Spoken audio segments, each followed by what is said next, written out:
Hello viewer, আসসালামু আলাইকুম। একজন ব্যক্তি ছিলেন, উনি মূলত ছিলেন বস্তুবাদী, পরকালকে বিশ্বাস করতেন না। উনি অনেকটা চার্বাক দর্শনের অনুসারী। উনি মনে করতেন এই দুনিয়ার শান্তি, প্রকৃত শান্তি মৃত্যুর পরে কোনো কিছুই থাকবে না। তার জীবনে একটি ডিজায়ার ছিল, তার জীবনে একটি আশা ছিল যে সে একজন সুন্দরী নারীকে বিয়ে করবে। যাই হোক, তার ভাগ্যে একটা সুন্দরী নারী জুটল। সে একটা সুন্দরী নারীকে বিয়ে করলো। সে নারীটিকে খুব ভালোবাসত। একটি মুহূর্ত সে নারীটিকে ছাড়া থাকতে পারতো না। প্রতিদিন তাকে সে ভোগ করত। তো সে যদি কোথাও যেত, তার স্ত্রীকে নিয়ে যেত। স্ত্রী যদি কোথায় যেতেন, বাধ্য হয়ে তাকে সাথে নিয়ে যেতে হতো। কিন্তু স্ত্রী ছিলেন কামেল, সুন্দরী হলেও উনি আসলে মানুষটা ভালো ছিলেন। তিনি আল্লাহ পাককে বিশ্বাস করতেন, পরকাল নিয়ে ভাবতেন, মহান আল্লাহ তাআলাকে খুশি করার জন্য নামাজ কালাম পড়তেন।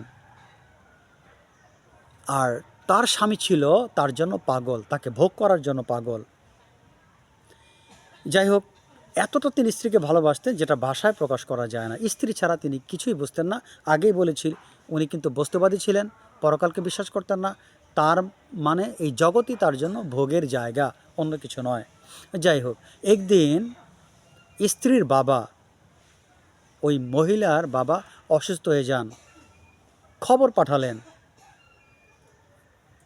তার মেয়ের কাছে খবর পাঠালেন, মেয়েকে দেখবেন। তো বাবা অসুস্থ, প্রতিটা মেয়ে চায় বাবাকে দেখবেন।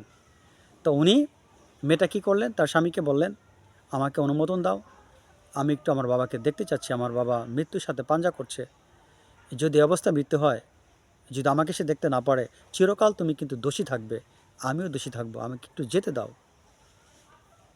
লোকটা এতটা বোপাগল, প্রথমে অনিচ্ছা প্রকাশ করলেন, পরে বলেন ঠিক আছে যেতে পারো, একটা শর্ত আছে, একদিন থেকে পরের দিন চলে আসতে হবে।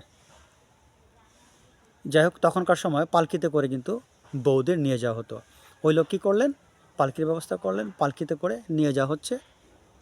বউ রওনা করেছে বাপের বাড়িতে, পথের মাঝখানে চলে আসছে, পালকিতে করে পথের মাঝখান পর্যন্ত চলে আসছে।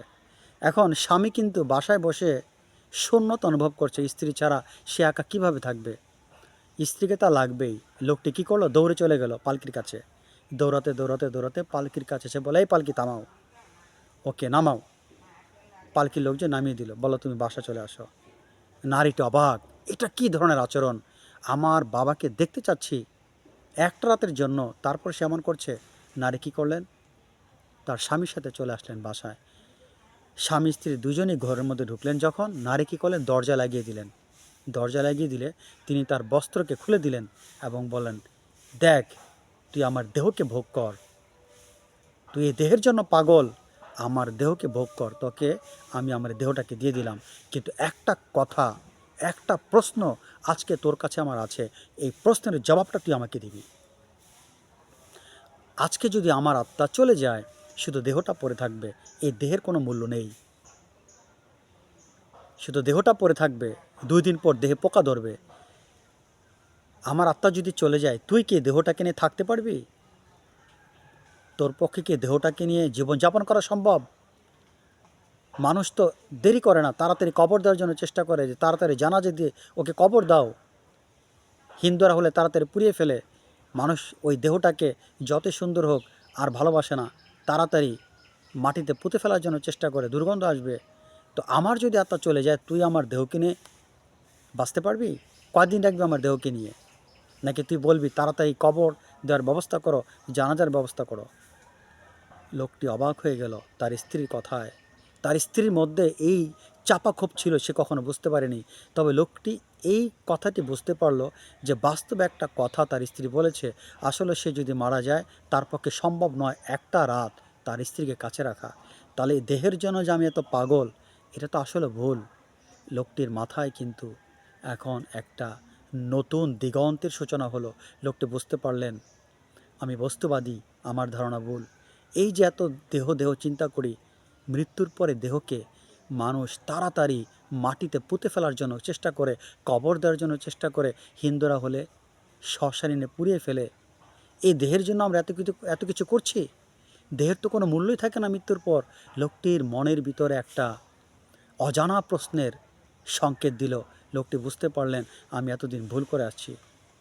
লোকটি তখন বললেন, ঠিক আছে, তুমি আমাকে মাফ করে দাও, তুমি যাও তোমার বাপের বাসায়, আমি ক্ষমা প্রার্থী। তখন স্ত্রী বুঝতে পারলেন তার স্বামী অনুশোচনা করেছে। স্ত্রী তখন তার বাপের বাসায় গেলেন। দুর্ভাগ্যক্রমে বাবা মারা যায়। ওই লোকটি কিন্তু আর ওই স্ত্রী কিন্তু আর স্বামীর কথা মনে নেই, বাবা মারা গিয়েছে। সে থাকতে লাগলো। 1 দিন 2 দিন, 1 সপ্তাহ, 2 সপ্তাহ, 3 সপ্তাহ পরে সে স্বামীর বাসায় আসলো। ভয় পেয়েছিল স্বামী হয়তো গালিগালাজ করবে, এতদিন থাকলাম, খুব ভয় করেছিল। এসে দেখে স্বামীর চেহারা সম্পূর্ণ পরিবর্তন, লম্বা দাড়ি, তার পোশাক পরিবর্তন, সে সুন্নতি পোশাক পরে আছে, দাড়ি, জুব্বা পরা, হাতে তসবি। বলছেন, এ কী দেখছি আমি? আমি তো তোমাকে দেখে চিনতেই পারছি না। আমি ভয় করছিলাম তুমি আমাকে হয়তো আজকে অনেক শাস্তি দিবে, আমি তোমার পারমিশন ছাড়া এতদিন থাকলাম। তখন লোকটি বললেন, তুমি যদি আরও কিছুদিন থাকতে আমি কিছু বলতাম না। তুমি আমার জীবনের পট পরিবর্তন করে দিয়েছ। সেই দিন থেকে, যেদিন তুমি আমাকে বলেছিলে না যে এই দেহের কোনো মূল্য আছে আত্মা চলে যাবার পরে, সেই দিন না আমার হৃদয়ে একটা বড় প্রশ্ন জেগেছিল। তুমি যখন তোমার বাপের বাসায় গিয়েছিলে, আমি তখন মহান আল্লাহ তাআলার সাধনায় নিজেকে লিপ্ত রেখেছিলাম। আমি বুঝতে পারলাম এই জগৎ মিথ্যা। জগৎ নিয়ে আমরা চিন্তা করি, জগৎ মিথ্যা। আমি এখন সাধনায় মগ্ন আছি, আমি সাধনাই করে যাব। তুমি যেমন আমাকে সত্যের পথ দেখিয়েছ, আজ আমি তোমাকে বললাম, আমিও যদি মারা যাই, এই দেহটা তোমার কাছে কোনো মূল্য থাকবে না। এই স্বামী কিন্তু এই সাধনা জগতে পদার্পণ করেন। পরবর্তীতে তিনি কিন্তু একজন মহান আল্লাহ প্রেমিক হয়ে যান। তাহলে প্রিয় ভিউয়ার, আমরা বুঝতে পারলাম এই দেহ নিয়ে আমরা চিন্তা করি, দেহের কোনো মূল্য নেই মৃত্যুর পরে। একবার একটু ভাবুন, যে দেহের পিছে এত খেদমত করছি, ভালো খাবার খাচ্ছি, সুন্দর পোশাক পরছি, নামি দামি ব্র্যান্ডের কসমেটিক ব্যবহার করছি, এগুলোর একটাও কোনো ভ্যালু নেই। মহান আল্লাহ তাআলা আমাদের সবাইকে সহিহ বুঝ দান করুন। আজ এ পর্যন্ত, আল্লাহ হাফেজ।